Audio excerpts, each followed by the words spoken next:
ঢাকা ছাড়তেই নাকাল মানুষ, ভোগান্তির বার্তা ছড়িয়েছে ঈদ যাত্রা। যেভাবে পারছেন ফিরছেন বাড়ি, গরুর ট্রাকেও যাত্রী, কোথাও নেই স্বাস্থ্যবিধি। জমজমাট কোরবানির পশুর হাট, দাম নিয়ে মিশ্র প্রতিক্রিয়া, স্বাস্থ্যবিধি উধাও। ঢাকায় জেলাদারকে 10 লাখ টাকা জরিমানা, চড়া মশলার বাজার। দেশের রেকর্ড 231 প্রাণহানি, শনাক্তের হার প্রায় 30।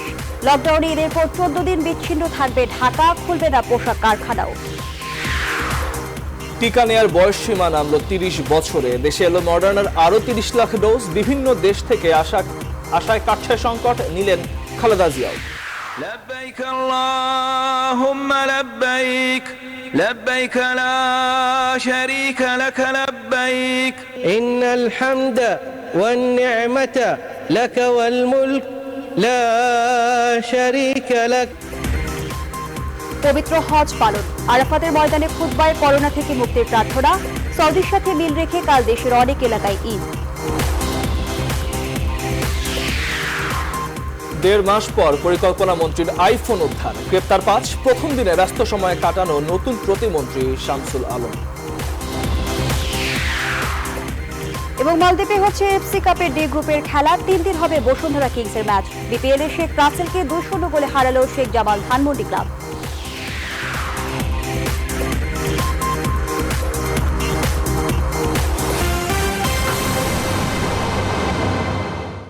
রেইনবো অলরাউন্ডার এক্সটেরিয়র পেইন্ট, বাংলাদেশের আবহাওয়া উপযোগী একমাত্র পেইন্ট।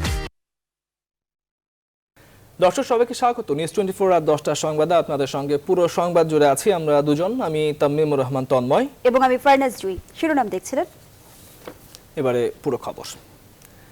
প্রচন্ড যানজটে নাকাল ঈদ করতে যাওয়া ঘরমুখ মানুষ। শুধু রাজধানীতেই বাসে বসে থাকতে হয়েছে 5 ঘন্টার বেশি। সময় মতো বাস না পাওয়ায় টার্মিনালগুলোতে মানুষের ছিল উপচে পড়া ভিড়। ঈদযাত্রীদের পাশাপাশি অফিস শেষে বাসা ফিরতে গণপরিবহন সংকটে ভোগান্তিতে পড়েন কর্মজীবীরা। সড়কের যানবাহনের এই জটলা সরাতে হিমশিম খেতে হয় আইনশৃঙ্খলা রক্ষাকারী বাহিনীকেও। নাইমা চিকুর প্রতিবেদন।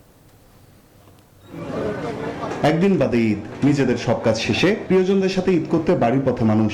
এদিন টার্মিনালগুলোয় দেখা যায় ঘরমুখ মানুষের উপচে পড়া ভিড়। স্বাস্থ্যবিধি তোয়াক্কা না করেই রাজধানীর টার্মিনালগুলো থেকে যাত্রী ভরে বাস ছেড়ে যেতে দেখা যায়। বিধি সেভাবে না মানে তাহলে একটা ঝুঁকি থেকে যায়। এখন দেখা যাক কি অবস্থা হয়। টিকিট যদি না পাই আসলে এটা খুবই সমস্যা হয়ে যাবে বাড়ি যাওয়া আর কি। গার্মেন্ট যদি ছুটি দেয় তাহলে যাত্রীর চাপ আমাদের গাড়ির লেগে লোকাল গাড়ির জন্য হবে।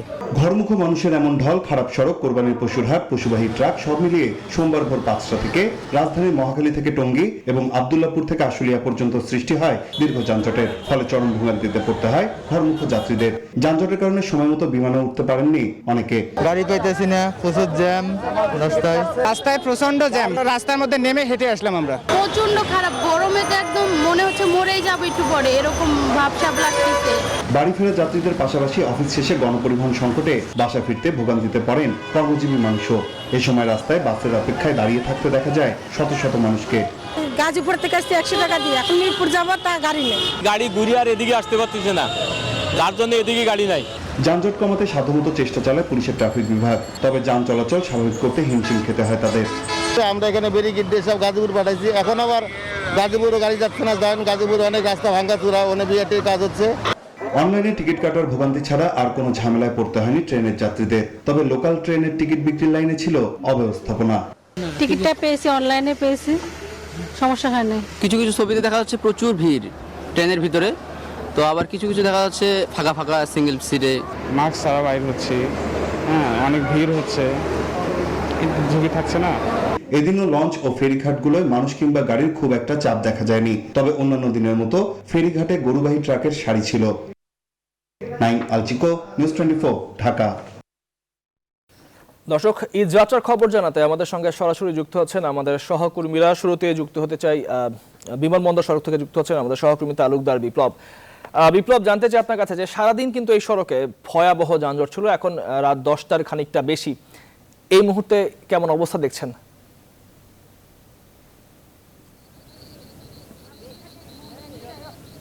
জি তন্ময়, যেমনটি বলছিলেন, আসলে ঈদ যাত্রা কেন্দ্র করে যে রাজধানী থেকে যে মানুষগুলো আসলে বের হয়ে যাচ্ছে নারীর টানে বাড়ি ফেরার জন্য, আসলে সেই সকাল থেকে, অর্থাৎ আমি কিন্তু আজ যদি বলি আজ ভোর 6টা থেকে কিন্তু আমি দেখেছি যে এই রাজধানীর এই বিমানবন্দর সড়কের যে দীর্ঘ যানজটের যে অবস্থা, সে অবস্থায় কিন্তু আপনি যদি দেখতে পান যে মানুষ, হাজার হাজার মানুষ কিন্তু বিভিন্ন গণপরিবহনে যেরকম রয়েছে, একই সাথে কিন্তু তারা পায়ে হেঁটে এই বিমানবন্দর সড়ক তারা অতিক্রম করে তারা সেই গাজীপুর হয়ে তারা নিজস্ব গন্তব্যে যাওয়ার একটি যে চেষ্টা, সেই চেষ্টার মধ্যে কিন্তু তারা রয়েছে। এবং এটি কিন্তু, এই চিত্রটি কিন্তু সকাল থেকে কিন্তু এই বিমানবন্দর সড়কে রয়েছে। এবং এখানে কিন্তু গাড়ির অবস্থাটা এমন দাঁড়িয়েছে যে গাছের পাতা নড়ছে কিন্তু গাড়ি কিন্তু নড়ছে না, এমন অবস্থায় কিন্তু অবস্থার মধ্যে কিন্তু রয়েছে। এবং এখানে কিন্তু মানুষ কিন্তু আসলে যে একেবারে যে সরকারের যে বিভিন্ন নির্দেশনা, সেই নির্দেশনা এক প্রকার একেবারে না মেনে অনেকটাই কিন্তু তারা এই ঢাকা ছেড়ে চলে যাচ্ছে এবং ঢাকা থেকে তারা আসলে তারা বাড়ি যাচ্ছেন এবং যে কোনোভাবে তারা বাড়ি যেতে হবে এমন একটি অবস্থার মধ্যে কিন্তু আমরা কিন্তু দেখছি। এবং এটা নিয়ে কিন্তু এই বিমানবন্দর সড়কের যেমন গাড়ি যাচ্ছে, একই সাথে কিন্তু তার বিপরীত পাশে যে রাস্তাটি রয়েছে সেই রাস্তাটিও দিয়ে কিন্তু আসলে যে কোনো গাড়ি গাজীপুর বা বিভিন্ন গাজীপুর রুট দিয়ে যে ঢাকায় প্রবেশ করবে সেটি কিন্তু নেই। কিন্তু এখানকার অবস্থা কিন্তু খুবই যানজট, পাশাপাশি মানুষের যে বাড়ি ফেরার যেই ভোগান্তি, সেই ভোগান্তি নিয়ে কিন্তু তারা কিন্তু সবাই ঢাকা ছাড়ছে। তো আমরা এই মুহূর্তে চলে যাব টাঙ্গাইল, সেখানে রয়েছে সহকর্মী আতিক রয়েছে, আসলে সেখানকার অবস্থা তিনি জানাবেন যে কি অবস্থা।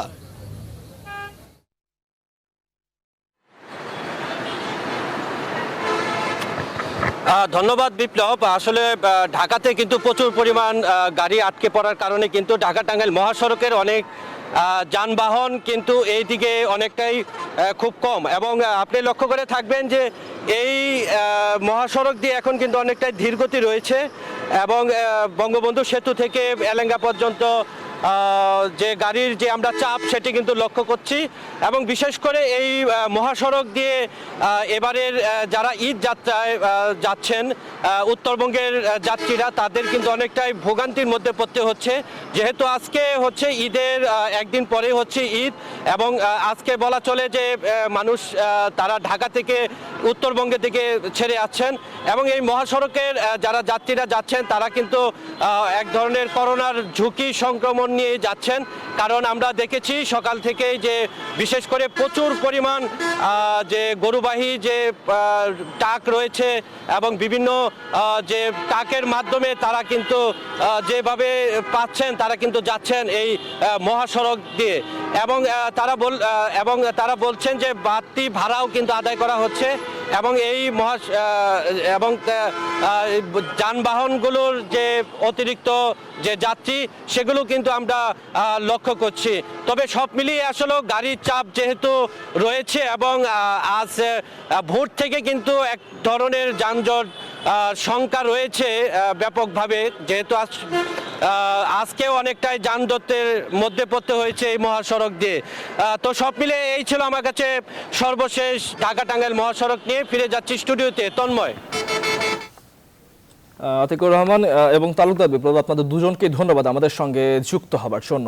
দর্শক, আমাদের সঙ্গে যুক্ত হয়েছিলেন আমাদের সহকর্মীরা যারা ছিলেন রাস্তার যানজটের সর্বশেষ খবরাখবর। শেষ সময়ে এসে বেশ জমে উঠেছে রাজধানীর কোরবানির পশুর হাটগুলো। আমদানি বাড়ার পছন্দের পশু কিনে ক্রেতারা খুশি হলেও বিক্রি অনেকটাই কম বলছেন বিক্রেতারা। বিস্তারিত জানাচ্ছেন তালুকদার বিপ্লব। গত দুদিন কাঙ্ক্ষিত বেচাকেনা না হলেও ঈদের দিন ঘনিয়ে আসায় কোরবানির পশুর দাম ছেড়ে বেচাকেনা শুরু করেছেন ব্যাপারীরা। পছন্দের কোরবানির পশু কিনতে পেরে খুশি ক্রেতারা, তবে বিক্রি কম বলছেন বিক্রেতারা। 82,000 টাকা আজকে বাজার একদম স্বর্ণপূর্ণ, মানে দাম আজকে খুবই কম আজকের বাজারে।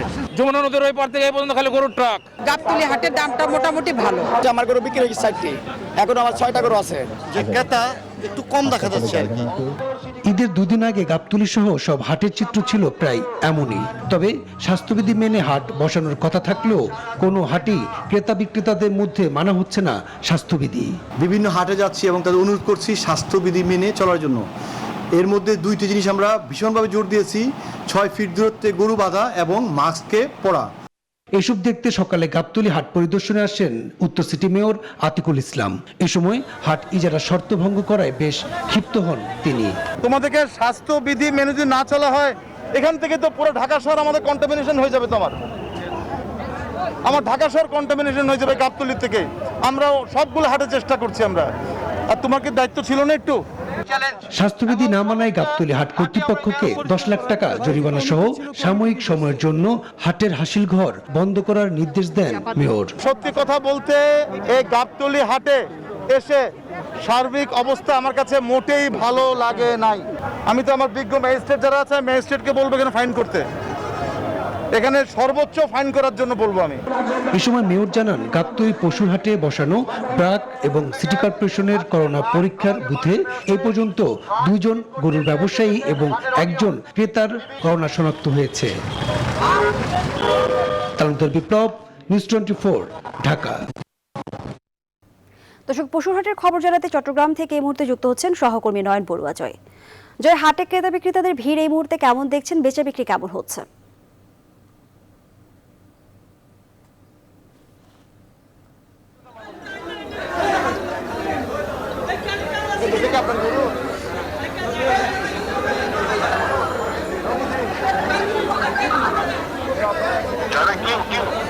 ধন্যবাদ জুই। আপনি দেখতে পাচ্ছেন কিন্তু রাত কিন্তু 10টা পার হচ্ছে। এখনো পর্যন্ত আমি যেখানে আছি বিবির হাটে কিন্তু আসলে চট্টগ্রামের সবচেয়ে বড় পশুর হাট নামে পরিচিত এই হাটে কিন্তু এখানে কিন্তু যত রাত বাড়ছে তত কিন্তু আসলে দেখা যাচ্ছে ক্রেতাদের ভিড় বাড়ছে। যেহেতু আর মাত্র একটা দিন বাকি আছে, তার কারণে কিন্তু আজকে সব হাটে কিন্তু আসলে ক্রেতাদের ভিড়। অনেক ধরনের তাদের পছন্দের গরু তারা কিন্তু কিনে নিয়েছেন।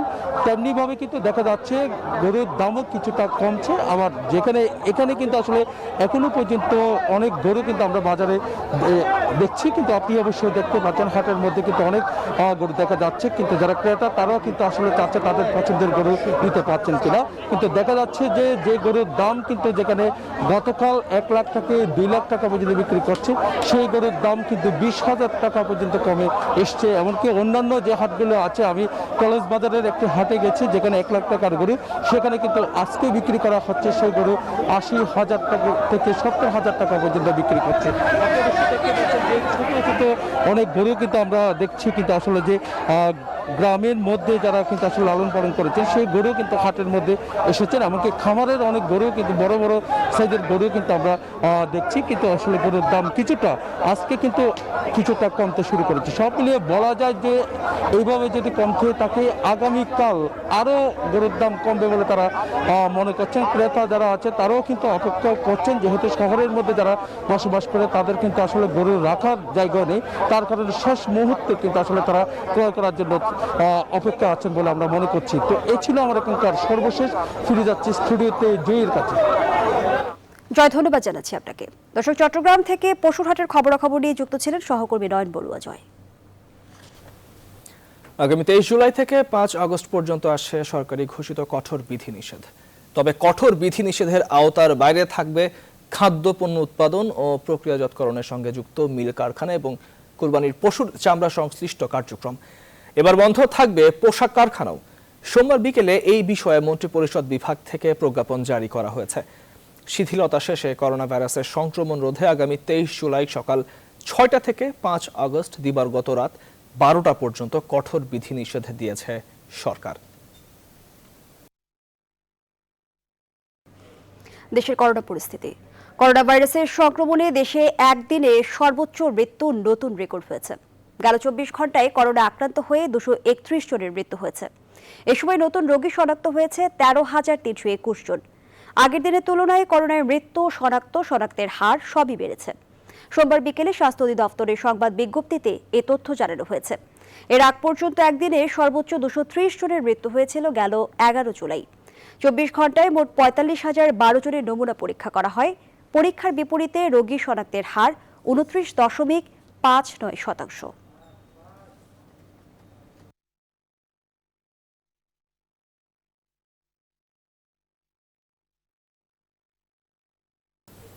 যুক্তরাষ্ট্রের কোম্পানি মডার্নার তৈরি করোনা ভাইরাসের টিকা পেয়েছেন বিএনপি চেয়ারপারসন খালেদা জিয়া। সোমবার রাজধানীর Sheikh Russel national gastro liver institute and হাসপাতালে তিনি এই টিকা নেন। খালেদা জিয়া হাসপাতালে গেলেও গাড়ি থেকে নামেননি। অসুস্থতার কারণে চিকিৎসকদের পরামর্শে তাকে গাড়িতেই টিকা দেওয়া হয়। আরো জানাচ্ছেন Marufa Rahman. ৮ July BNP chairperson Khaleda Zia corona টিকার জন্য নিবন্ধন করেছিলেন অনলাইনে। রোববার টিকার জন্য তিনি SMS পান। সেই অনুযায়ী সোমবার দুপুরের পর টিকা দেবার উদ্দেশ্যে গুলশান ফিরোজার বাসভবন থেকে রাজধানীর মহাখালীর শেখ রাসেল জাতীয় গ্যাস্ট্রো-লিভার ইনস্টিটিউট অ্যান্ড হাসপাতালে রওনা হন বিএনপি চেয়ারপারসন। গ্যাস্ট্রো-লিভার ইনস্টিটিউটে পৌঁছলে বিকেল 4টায় খালেদা জিয়াকে টিকা দেওয়া হয়। খালেদা জিয়া হাসপাতালে গেলেও গাড়ি থেকে নামেননি। অসুস্থতার কারণে চিকিৎসকদের পরামর্শে তাকে গাড়িতেই টিকা দেওয়া হয়। এ সময় তার সঙ্গে বিএনপির মহাসচিব মির্জা ফখরুল ইসলাম আলমগীর সেখানে উপস্থিত ছিলেন। বিএনপি চেয়ারপারসনের ব্যক্তিগত চিকিৎসক অধ্যাপক AZM জাহিদ হোসেন বলেন, টিকার ব্যাপারে খালেদা জিয়ার কোনো চয়েস ছিল না। দেশনেত্রী বেগম খালেদা জিয়া সত্যিকার অর্থেই নিয়ম মেনে চলা, অর্থাৎ আইন মান্যকারী একজন নাগরিক হিসাবে উনি যেটা ভালো মনে করেছেন, অর্থাৎ এখানে এসে সাধারণ মানুষের কাতারে থেকে উনি ভ্যাকসিন নিয়েছেন। ওনার কোনো ভ্যাকসিনের চয়েস নাই, যখন যেটা অ্যাভেলেবল সেইটা ওনার এখানে এখন পাওয়া যাচ্ছে মডার্না, সেই অনুযায়ী উনি মডার্নার ভ্যাকসিন নিচ্ছেন। সরকারের নির্বাহী আদেশে মুক্তির পর খালেদা জিয়া গুলশানের ফিরোজায় আছেন। করোনা শনাক্ত হওয়ার পর গত 27 এপ্রিল তাকে হাসপাতালে ভর্তি করা হয়। এরপরে এভারকেয়ার হাসপাতালের CCUতে চিকিৎসাধীন বেগম খালেদা জিয়া গত 19 জুন তার বাসায় ফেরেন। মারুফা রহমান, নিউজ 24, ঢাকা।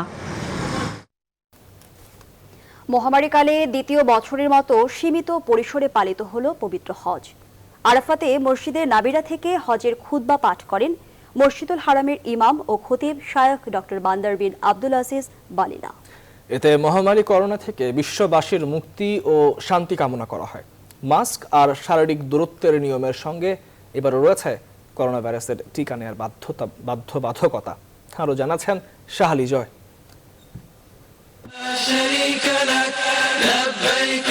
আরাফাতের ময়দানে পবিত্র হজের মূল আনুষ্ঠানিকতা। বিদায় হজের স্মৃতি বিজড়িত এ ময়দান এবছর হজের সুযোগ পাওয়া মুসল্লিদের লাব্বাইক আল্লাহুম্মা লাব্বাইক ধ্বনিতে প্রকম্পিত হয়। আরাফাতের মসজিদে নামিরা থেকে হজের খুতবা পাঠ করেন মসজিদুল হারামের ইমাম ও খতিব শায়খ ডক্টর বান্দার বিন আব্দুল আজিজ বালিলাহ। খুতবায় করোনা থেকে মুক্তি ও বিশ্ববাসীর শান্তি কামনায় বিশেষ প্রার্থনা করা হয়। আরাফাত ময়দান থেকে 8 কিলোমিটার দূরে মুজদালিফায় এশার নামাজ পড়ে সেখানেই রাত কাটাবেন হাজিরা। প্রতীকী শয়তানের উদ্দেশ্যে নিক্ষেপের জন্য তাদের সরবরাহ করা হবে জীবাণুমুক্ত করা পাথর। মঙ্গলবার ফজরের নামাজ শেষে হাজিরা ফিরবেন মিনায়। সেখানে শয়তানের উদ্দেশ্যে প্রতীকী পাথর নিক্ষেপ শেষে পশু কোরবানি ও মাথা মুন্ডন করে হাজিরা ফিরবেন স্বাভাবিক পোশাকে। সবশেষে কাবা শরীফকে বিদায়ী তাওয়াফের মধ্য দিয়ে শেষ হবে হজের আনুষ্ঠানিকতা।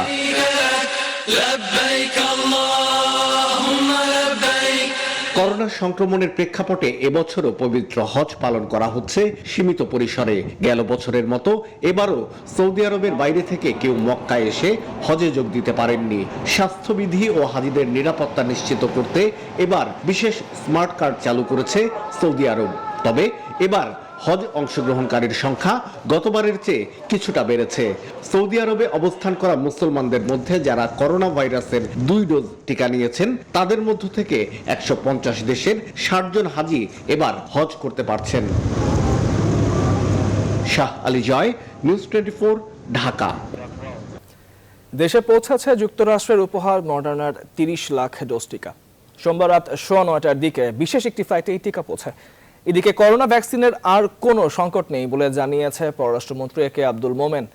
তবে সংরক্ষণের পর্যাপ্ত সুবিধা না থাকায় ধাপে ধাপে আনা হবে টিকা।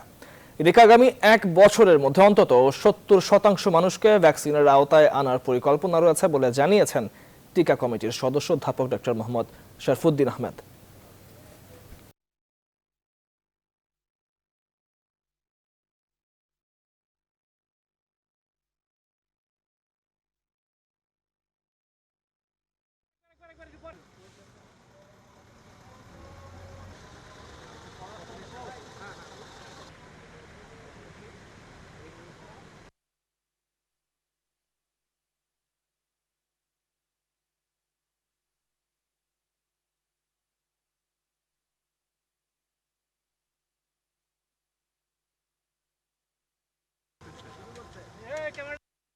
We have plenty of. আমাদের সমস্যা এখন হলো কোথায় রাখবো এগুলো, স্টোরেজ ক্যাপাসিটি, কারণ আমার স্টোরেজ ক্যাপাসিটির আছে, লিমিটেশন আছে। আমরা এই জন্য সব একসাথে আনতে চাই না, আমরা একটু একটু করে আনতে চাই যাতে আমার স্টোরেজটা খালি হয়। আমার প্রায় 2 লক্ষ 2.5 লক্ষ লোকরে আমরা ভ্যাকসিন দিতে পারতেছি ডেইলি। আগামী 1 বছরের মধ্যে আমরা বাংলাদেশের প্রায় 70% লোককে টিকা দেওয়ার ব্যাপারে আশাবাদী। কেন? আমরা ইপিআই এ যে সাকসেসটা আমরা ইন্টারন্যাশনালি দেখেছি, সেই কারণে আমরা বিশ্বাস করব আজকেও আমার এখানে 1200 জনকে টিকা দেওয়া হবে। দর্শক, দেশে এলো মডার্নার 30 লাখ ডোজ টিকা। এ বিষয়ে বিস্তারিত জানাতে বিমানবন্দর থেকে যোগ দিচ্ছেন সহকর্মী ফখরুল ইসলাম। ফখরুল, আমরা জানতে পেরেছি বিশেষ ফ্লাইটে মডার্নার 30 লাখ ডোজ টিকা ইতোমধ্যে দেশে এসে পৌঁছেছে। এ বিষয়ে কি তথ্য রয়েছে আপনার কাছে, বিস্তারিত জানাবেন। ধন্যবাদ জুই আপনাকে। আমরা এয়ারপোর্টে রয়েছি। কিছুক্ষণ আগে আসলে ঠিক 9টা 20 মিনিটে মডার্নার যে 30 লাখ ডোজ টিকা কোভ্যাক্স সহযোগিতার আওতায় সেটি এসে পৌঁছেছিল। এর পরপরই আসলে স্বাস্থ্যমন্ত্রী জাহিদ মালিক এবং পররাষ্ট্রমন্ত্রী একই সঙ্গে যুক্তরাষ্ট্রের যিনি দূতাবাসের চার্জ দ্য অ্যাফেয়ার্স রয়েছেন তারাও ছিলেন। তারা আসলে টিকাগুলো বুঝে নিয়েছেন আমেরিকার পক্ষ থেকে। সেই টিকা মডার্নার টিকা বাংলাদেশ সরকারের পক্ষ থেকে স্বাস্থ্যমন্ত্রী এবং পররাষ্ট্রমন্ত্রী সেটি বুঝে নিয়েছেন এবং তারা যে বিষয়টি জানিয়েছেন যে আর এই মাসের শেষ নাগাদ আসলে আরও 30 লক্ষ টিকা আসছে, যেটি কেনা টিকা, এবং আরও 10 লক্ষ টিকা আসবে উপহারের। একই সঙ্গে আরেকটি বিষয় জানিয়েছেন যে আগামী মাসের শেষ নাগাদ আসলে প্রায় 1,29,00,000 টিকা আসছে, যেটি জনসন সিনোফার্মের টিকা এবং মডার্নার টিকাও আসছে। সব কিছু মিলিয়ে আসলে তারা বলছেন যে টিকার কোনো সংকট থাকছে না, আগামীতে টিকার সংকট কেটে যাবে।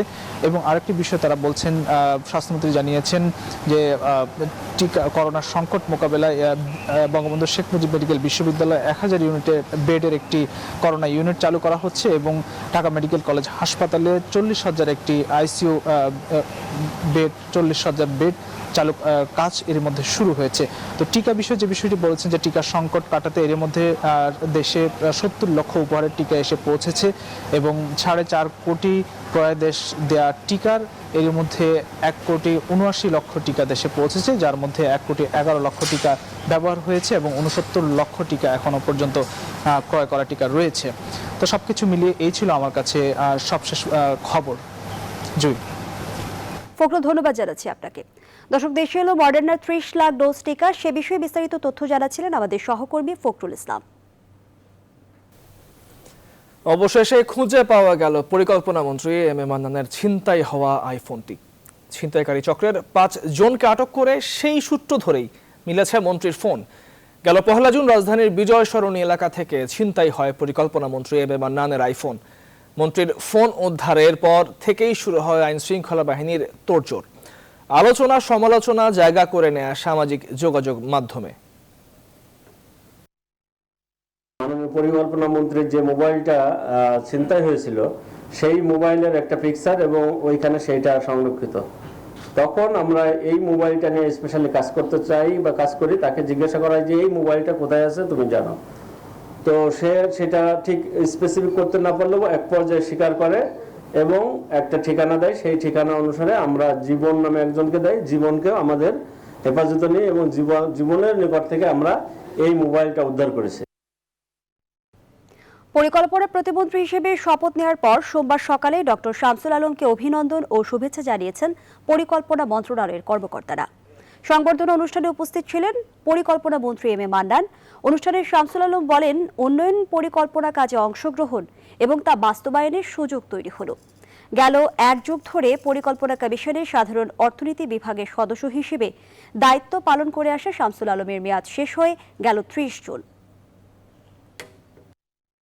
30-এ পর আমি জানি আমার শেষ, কিন্তু আমি বিদায় নিতে চাইনি। আমি কথাটা বলিনি যে আপনারা বিদায় দেন বা আমি চলে যাব, আমি এটা প্রকাশ করিনি। জানতাম যেহেতু উনি আমাকে সরাসরি বলেছেন আপনাকে ছাড়া যাবে না, অন্তত 23 পর্যন্ত আপনি থাকেন, তারপর পরে দেখা যাবে। তো এটা বলার পরে তো আর আমি মনে করতে পারি না যে আমি চলে যাব। সেই কারণে আমি চলে যাওয়ার কোনো ভাবই আসলে ধরিনি। আমি আমি আছি ওইভাবে আমি চলেছি।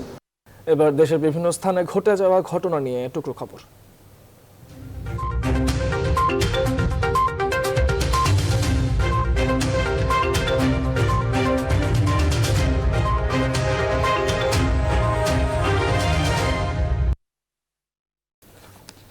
ডিজিটাল নিরাপত্তা আইন বাতিল, তথ্য প্রদানে বাধা ও হয়রানির বন্ধ সহ ঠাকুরগাঁওয়ে 3 সাংবাদিকের নামে মিথ্যা মামলা প্রত্যাহারের দাবিতে মানববন্ধন অনুষ্ঠিত হয়েছে।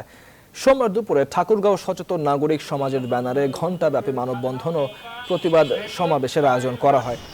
নারায়ণগঞ্জের রূপগঞ্জে সজীব গ্রুপের হাশেম ফুডস কারখানায় অগ্নিকাণ্ডে 52 জনের প্রাণহানির ঘটনায় করা হত্যা মামলায় কারখানার চেয়ারম্যান আবুল হাশেম ও তার 2 ছেলেকে জামিন দিয়েছেন জেলা আদালত। জামালপুরে অসুস্থ রোগীদের হাসপাতালে পৌঁছে দেওয়ার জন্য বিনামূল্যে অ্যাম্বুলেন্স সেবার উদ্বোধন করেছেন আওয়ামী লীগের সাধারণ সম্পাদক মির্জা আজম এমপি। এদিকে বরিশালে বিএনপির উদ্যোগে করোনা হেল্প ডেস্ক চালু করলেন বিএনপির যুগ্ম মহাসচিব ও মহানগর সভাপতি অ্যাডভোকেট মুজিবুর রহমান সরোয়ার।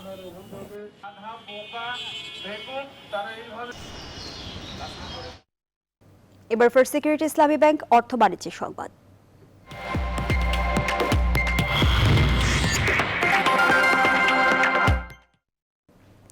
আধুনিক প্রযুক্তি নির্ভর ব্যাংকিং সেবা দেওয়ার প্রত্যয়ে স্বাস্থ্যবিধি মেনে চট্টগ্রামের কর্ণফুলী ও চন্দনাইশে ইউনিয়ন ব্যাংক লিমিটেডের কলেজ বাজার উপশাখা এবং খানহাট উপশাখার উদ্বোধন করা হয়েছে। ব্যাংকের প্রধান কার্যালয়ে ঢাকা থেকে ভিডিও কনফারেন্সের মাধ্যমে কলেজ বাজার উপশাখা এবং খানহাট উপশাখার শুভ উদ্বোধন করেন ব্যাংকের ব্যবস্থাপনা পরিচালক এবিএম মোকাম্মেল হক চৌধুরী। উপস্থিত ছিলেন ইউনিয়ন ব্যাংকের অতিরিক্ত ব্যবস্থাপনা পরিচালক হাবিবুর রহমান সহ আরও অনেকে। এ উপলক্ষে দোয়া মাহফিলের আয়োজন করা হয়।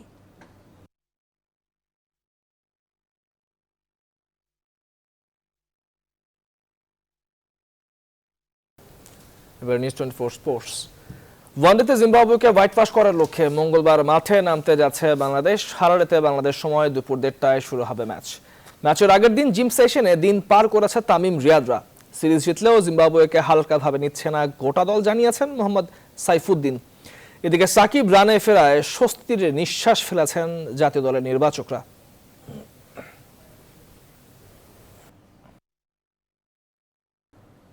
মালদ্বীপে হচ্ছে এএফসি কাপের ডি গ্রুপের স্বাগতিক। সোমবার নিজেদের ওয়েবসাইটে এমন তথ্য নিশ্চিত করেছে এশিয়ান ফুটবলের নিয়ন্ত্রক সংস্থা। 18 থেকে 24 আগস্ট হবে গ্রুপ পর্বের খেলা। 18, 21 ও 24 এই 3 দিন হবে বাংলাদেশের প্রতিনিধিত্বকারী বসুন্ধরা কিংসের ম্যাচ। প্রতিপক্ষ এটিকে Mohun Bagan, মার্জার sports O play of খেলে কোয়ালিফাই করে আসে একটি দল। এর আগে মালদ্বীপে খেলা হওয়ার কথা থাকলেও কোভিড পরিস্থিতি বিবেচনায় শেষ মুহূর্তে বাতিল হয় খেলা। পরবর্তীতে আয়োজক হিসেবে বিডিংয়ে অংশ নেয় বসুন্ধরা কিংস, কিন্তু শেষে সার্বিক দিক বিবেচনায় মালদ্বীপকেই ডি গ্রুপের স্বাগতিক হিসেবে ঘোষণা দেয় এএফসি। পেশাদার নারী ফুটবল লিগে টানা দ্বিতীয়বারের মতো চ্যাম্পিয়ন ট্রফি ঘরে তুলেছে বসুন্ধরা কিংস নারী ফুটবল দল। নিজেদের সবশেষ ম্যাচে নাসরিন স্পোর্টিং একাডেমিকে 16-0 গোলে হারিয়ে শিরোপোল্লাসে মাঠে তারা। অবশ্যই আগের ম্যাচে জামালপুর কাচারিপাড়া একাদশকে 18-0 গোলে উড়িয়ে দিয়ে এক ম্যাচ হাতে রেখেই শিরোপা নিশ্চিত করে বসুন্ধরা কিংস। খেলা শেষে চ্যাম্পিয়ন দল বসুন্ধরা কিংসের হাতে চ্যাম্পিয়ন ট্রফি, মেডেল ও 3 লক্ষ টাকার চেক প্রদান করেন বাংলাদেশ ফুটবল ফেডারেশনের সহ সভাপতি মোহাম্মদ আতাউর রহমান ভুইয়া। এদিকে রানার্স আপ দল আতাউর রহমান ভুইয়া কলেজ স্পোর্টিং ক্লাবের হাতে রানার্স আপ ট্রফি ও 2 লক্ষ টাকার চেক প্রদান করা হয়।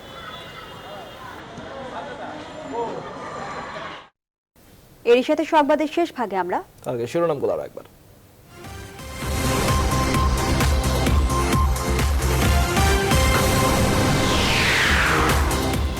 ঢাকা ছাড়তেই নাকাল মানুষ, ভোগান্তির মাত্রা ছাড়িয়েছে যাত্রা। যেভাবে পারছেন ফিরছেন বাড়ি, গরুর ট্রাকেও যাত্রী, কোথাও নেই স্বাস্থ্যবিধি।